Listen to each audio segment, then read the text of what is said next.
You're listening to Secret Sonics, a podcast exploring the creative side of music production. Join us weekly for honest conversations with real-world music producers and audio professionals.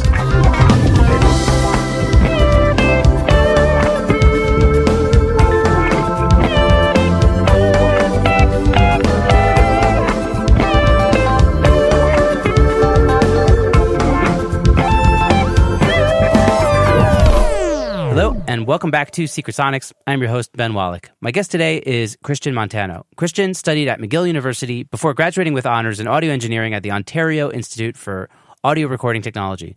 Once out of school, Kristian moved to San Francisco, where he worked as an assistant engineer at Faultline Studios under the guidance of two-times Grammy-recognized producer Michael Sterita.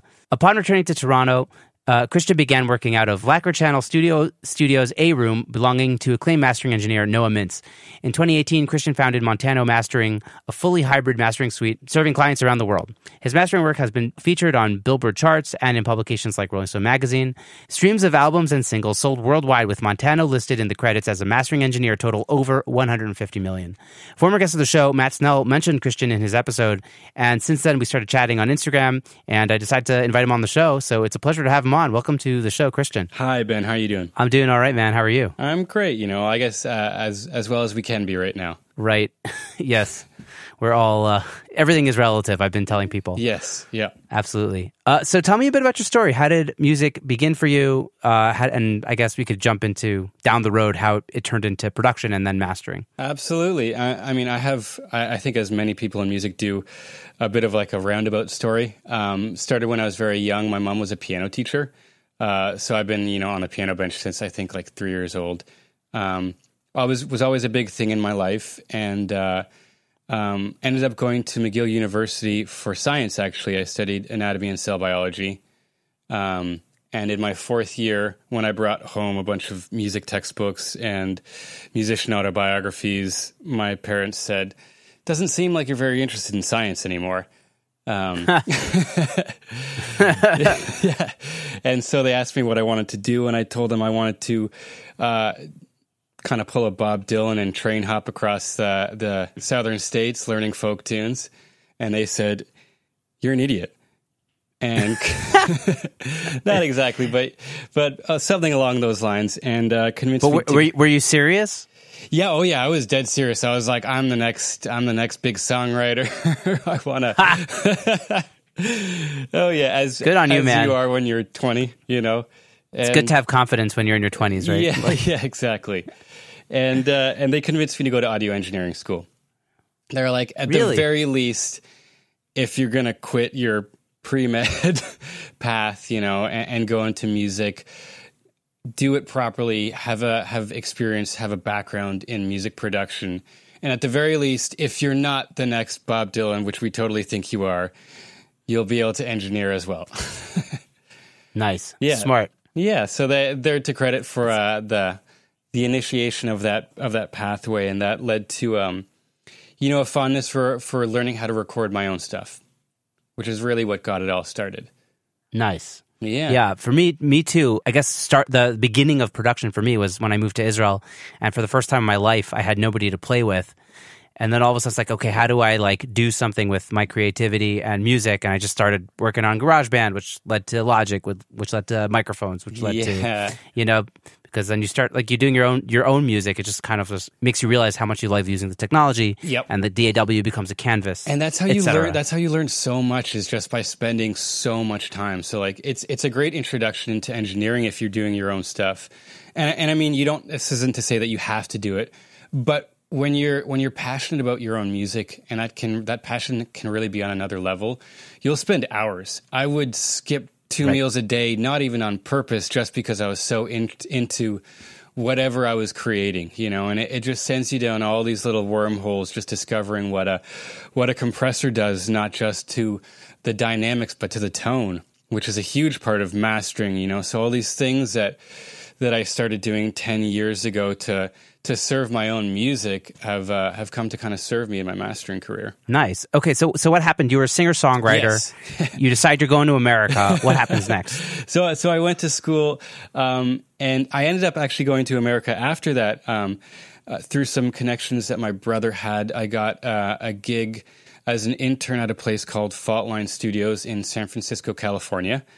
And that was awesome. It was a great place. I learned so much there.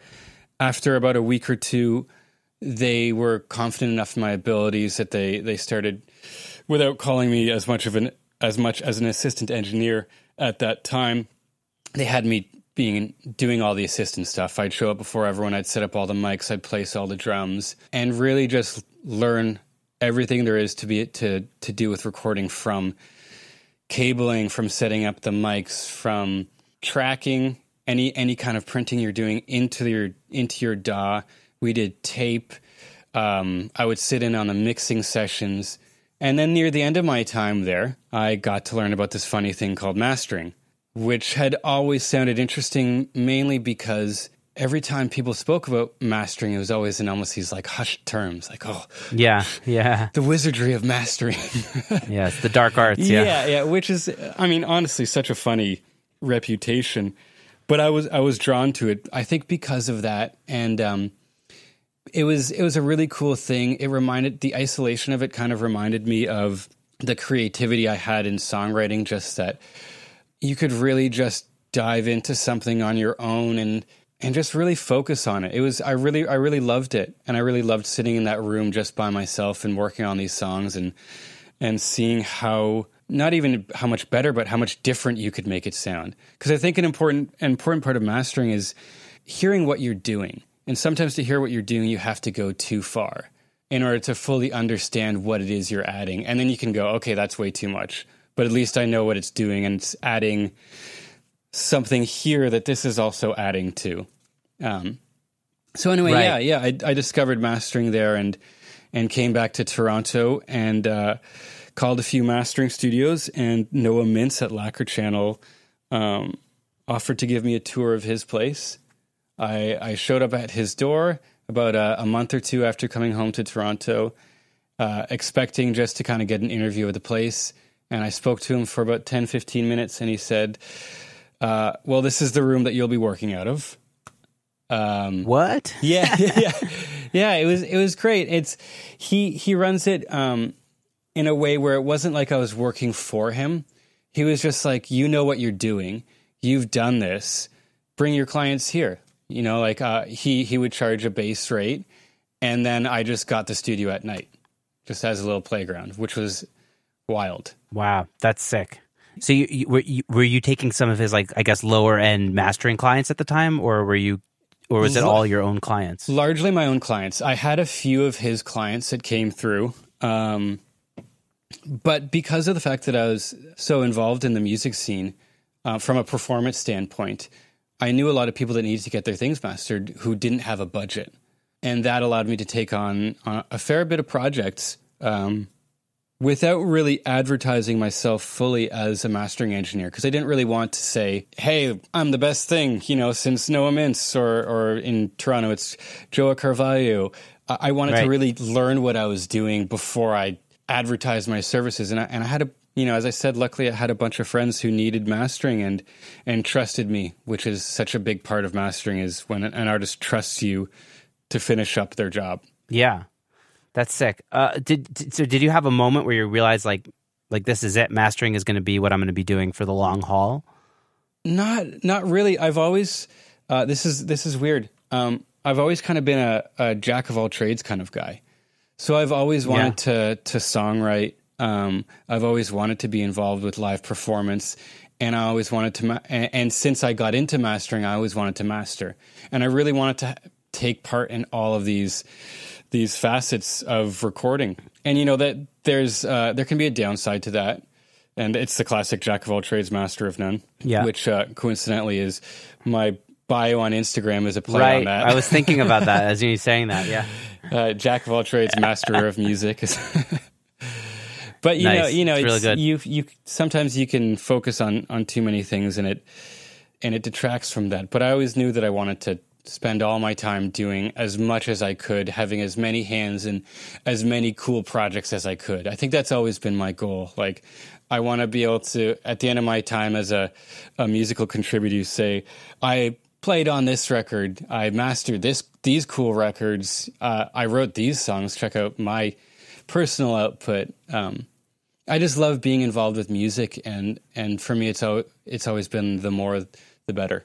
Nice. And so just mastering seems to be like the technical vehicle that's getting you where you want to go right now, or in general. Yeah. I mean, it's been, the mastering stuff I've been doing it for almost a decade now, and mainly kind of just on the side of playing music. And in the last 2 or 3 years is really when things have started to pick up. And that's when I really, really started diving into like more techniques and trying to be the best at what I do. And that's not to say I didn't try that earlier, but it takes you a long time to, as I said before, really hear what you're doing, and acquire both the knowledge of how the gear works and the knowledge of what the gear is doing. Yeah, and not only that, but to build a client base. So as I said, in the last 2 or 3 years, the mastering really started picking up, and I started just really getting into it. And I was still doing a lot of work at Lacquer Channel, but that's when I started building my own room. And, I've luckily at this point, I've had 3 years to make the room sound amazing, but I started building bass traps in the corners. I have, don't tell my landlord, mix clouds drilled up into. I don't think he listens to audio engineering podcasts, but I have. Yeah. I have mix clouds drilled up into my ceiling, and I really started getting into that side of it, because the most important part of mastering is your room and your speakers. Above anything else, if you're not hearing something that will translate well into other rooms, then there's no point in doing it. It's you're basically guessing at that point. Right. Yeah. Well, I want to ask you about I guess how translation works for you, and I guess referencing. Yes. But I also want you to, like, before you even talk about that, like, let's demystify mastering a little bit. For you said it's wizardry, and everybody, when they first hear about mastering, is like, what exactly is mastering? And I think only since I've started doing this podcast have I had like a better idea of what it is, just having talked to a bunch of mastering engineers. Like, so in your words, demystify mastering engineers for the layman. Yeah, I mean, and the great thing about mastering is that it can actually be quite a few things depending on the client. But generally speaking, mastering is taking a mix, which is typically an unfinished product, and finalizing it in a way that it will sound good anywhere. It'll sound good on an iPhone. It'll sound good on AirPods. It'll sound good in the car. And not just that, but that it's at an appropriate level. And, we talk about the word compete comes up a lot. And I don't really like that, because I don't like the idea of competition in mastering. It's an egoless thing for me. But when we say a competitive level, there's an industry standard for volume for most genres. And that target can kind of change when you talk to your client about what they want. But that's about it. It's making it sound the best that song can sound in every environment. Yeah, love it. That's kind of what I've brought it down, demystified it in my brain to. Yeah, is like it's all about getting it to sound good in as many places as possible. Exactly, and if you can do that while honoring the mix, then that's even better. Or that's not even better. That's the goal. If you do that and you're kind of tearing apart the mix, you're changing it, you're remixing it, that is mixing. That's remixing. Right. That's not mastering, So I take it you don't do stem mastering. I do. Oh, you do? I do. Shouldn't have asked it. Yeah, no, it's okay. I view them as two different things, though. Like, stem mastering is really where mixing meets mastering. And I'm not a mastering purist, as some people are, in the sense where there's a lot of there's a bit of snobbery about mastering towards stem mastering. Like, oh, that's not real mastering. And no, it's not 2-track mastering. It's stem mastering. But in my mind, my job is not to tell my client what mastering is, it's to serve the client. And so if they say, hey, I got my mix to this level, that I love, but I don't know how to get it further. So I'm going to give you the stems for it. I'm going to give you bass, drums, auxiliary percussion, vocals, horns. And if